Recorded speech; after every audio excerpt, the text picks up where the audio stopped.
So hey, Mir isn't the only one with a terrible work ethic. Chapter 359 has been out for a long time, and I read it right when it came out. How could I not? It was a Casca chapter and I had a smile on my face from ear to ear. But after my smile faded, my depression kicked in and I didn't have the heart to write a script for the reaction. That's right, I have to write a script of what I want to say or it just comes out a bumbling mess. Bro, you want some? No.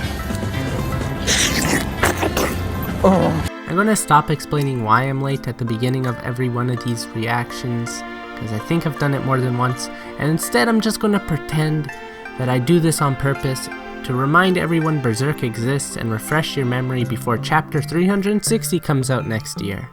So let's begin the chapter where we find out that Miura has been working on a new manga series, just like I've been working on other videos, which I would really appreciate if you would check out, only if you're interested. Sadly, the new manga is not a spin-off series for a long-forgotten Berserk character. Actually, I don't think a spin-off series would ever work. All the characters we care about are either dead or already included into the main story.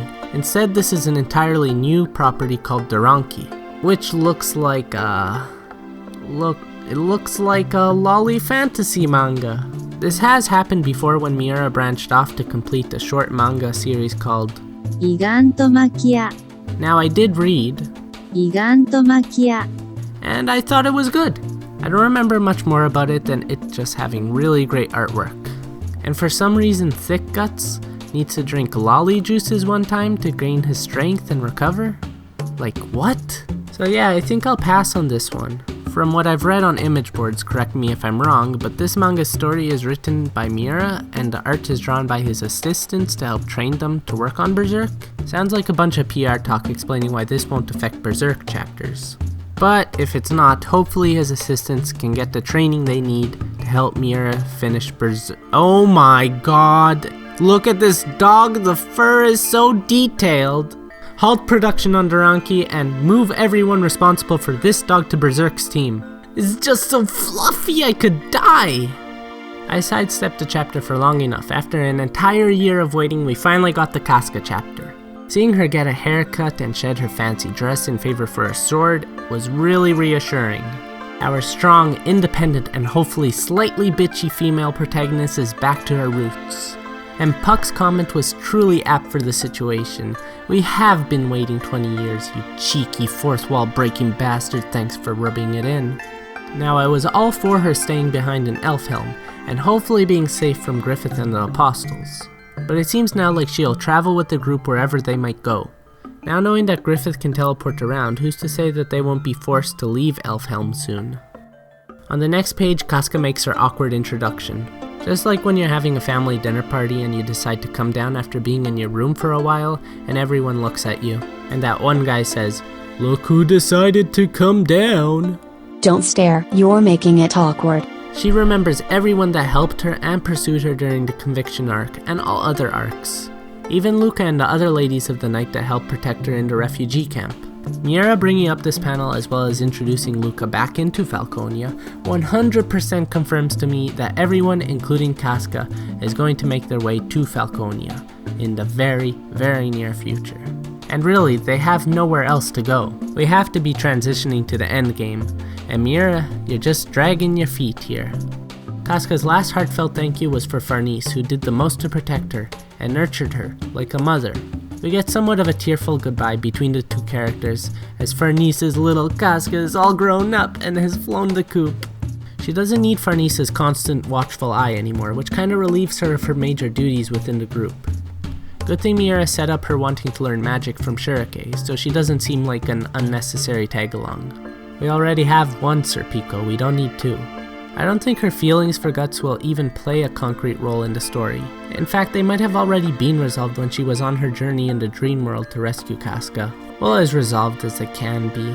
It's kinda hard not having feelings for a big, strong man like Guts. I assume, like I wouldn't know or anything. Before Casca finally meets Guts again, she de-rusts her swordsmanship by testing her might against 3 Vikings. They were more like straw golems with magically infused weapons that won't kill you even when they hit you. One of them actually kinda looks like the Black Knight from Monty Python and the Holy Grail.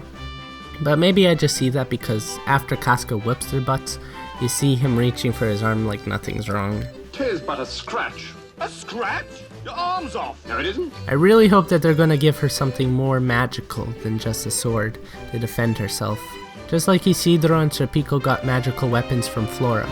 Not that I don't have confidence, but she could always be better prepared.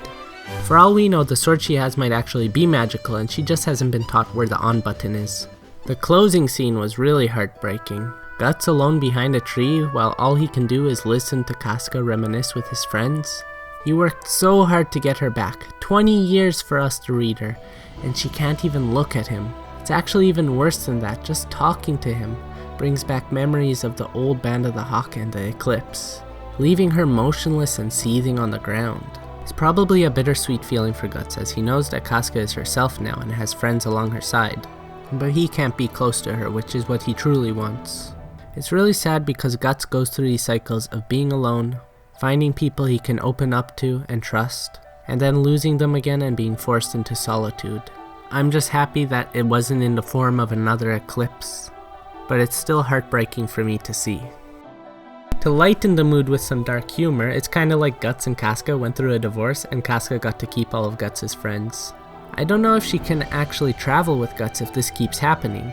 At the best, he would have to wear a disguise and never speak to her, but just having his presence there will remind her of the past. So it's a possibility that Guts will have to go solo or trail behind a group like a lost dog.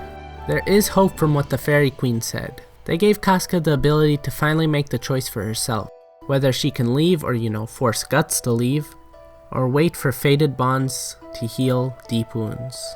Clearly Farnese didn't get the memo that it's Casca's decision, so she feels the need to help Casca, because she lost her purpose as a caretaker and she's gunning for the new position as Casca's psychologist. The final page is of the Skull Knight, and we really don't know what he will do. I can speculate for days, but he can do anything. Give news about Griffith and Falconia, or just tease Guts about more relationship advice. Who's to say that the Moon Boy, or should I say Griffith, won't appear in the next few chapters too? Overall a great chapter. We shouldn't divert back to Falconia for a while, so I'm really excited to see what'll happen and what Guts' decision will be.